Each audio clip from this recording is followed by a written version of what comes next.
Safety concerns for shipping lanes off the coast of Somalia have resurfaced after pirates boarded a Malta-flagged products tanker on Thursday.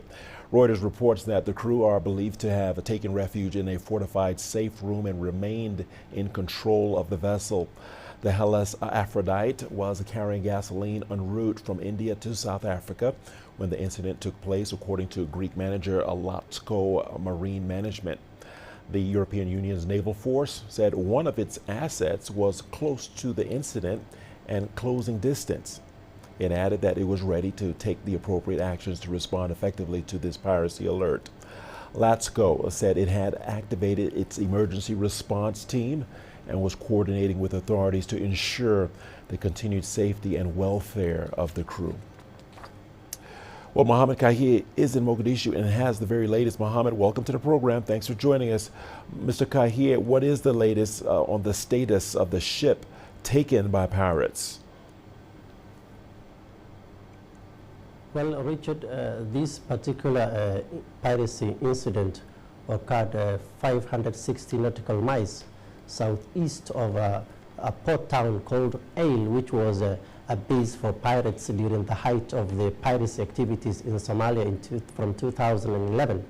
And according to a UK-based maritime security firm, that there are this Malta-flagged tanker was hijacked by these suspected pirates using Iranian fishing vessel they hijacked.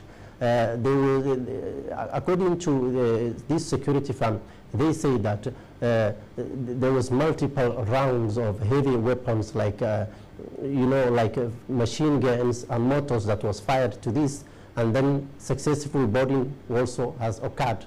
And up to now, the reports we are getting from the EU naval force, which is patrolling Somalia's waters, is saying that a naval ship was dispatched to that area to assess the situation, and then for reconnaissance and later for possible rescue of this ship. Remember, the area which this ship was hijacked was a very active area for pirates since its return last year, 2023, and also during the height of the Somali piracy activities in from 2011.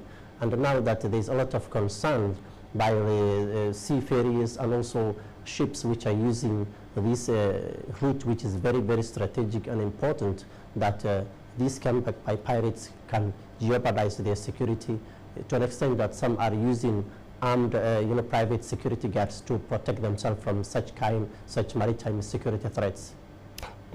Mohammed, let me ask you, why are we now seeing an increase in piracy incidents off the Somali coast? Yes, that's correct. We are seeing a surge in number of piracy attacks in Somalia, especially in northeastern coast, and also a case which was reported some days ago towards Mogadishu's coastline.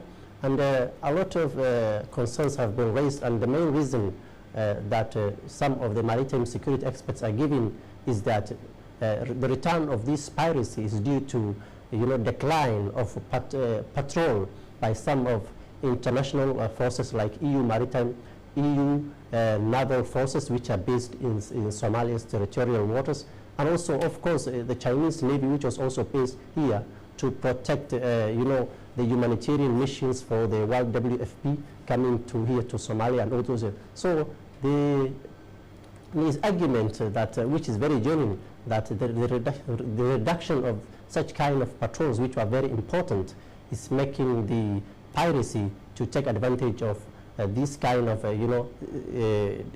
with no deterrence, that they're trying to hijack these ships for possible ransom, which has happened before. All right, important point there, reduction of patrols. Now, with that being said, how is the government responding to the spike, Mohammed? Yes, the government of Somalia, the federal government, has not responded to this particular attack, which it does in several instances, because of that the government doesn't have a capable naval force and coast guard to protect its coastline. due to aftermath of the civil war which has happened. It's in the process of trying to rebuild its naval and coast guard after signing 10-year defense agreement to train its navy and coast guard by Türkiye nearly 2 years ago. We have also training by the international partners for Somalia's coast guard, which are based here in Mogadishu and also in Berbera and also Bosaso. Some people argue that these Somali's police coast guard based in these strategic port cities have their capacity, but lack of coordination is making them not to respond to such maritime security threats, which they must do according to security experts. All right, let's leave it there for now. Mohammed Kahia in Mogadishu, thanks for that. Meanwhile, maritime security sources along the Somali coastline are raising alarm over the recent surge in pirate attacks, which are a threat to the local and global economies. Fishermen at Aruba Beach fear that the spike could affect their livelihoods. CGTN's Wanja Mungai with more.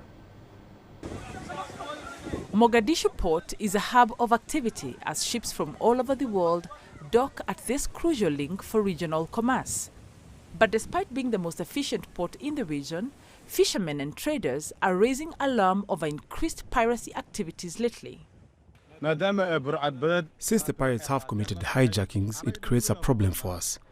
The actions could be held against us, as many will consider us fishermen to be pirates as well, and that instills fear in us. International Maritime Bureau says 7 pirate attacks took place last year and several more so far this year. Conservationists are now questioning the effectiveness of a defense deal that the Somali government signed with Türkiye last year. There are concerns regarding the agreement between the Somali government and the Turkish government aimed at protecting Somali waters. What measures are being implemented to safeguard the Somali Ocean? How effective have the initiatives been? Have they genuinely commenced actions to defend the sea against piracy?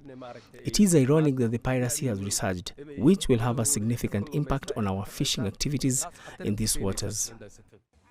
Piracy activities along the Somali coastline targeting cargo ships are not new.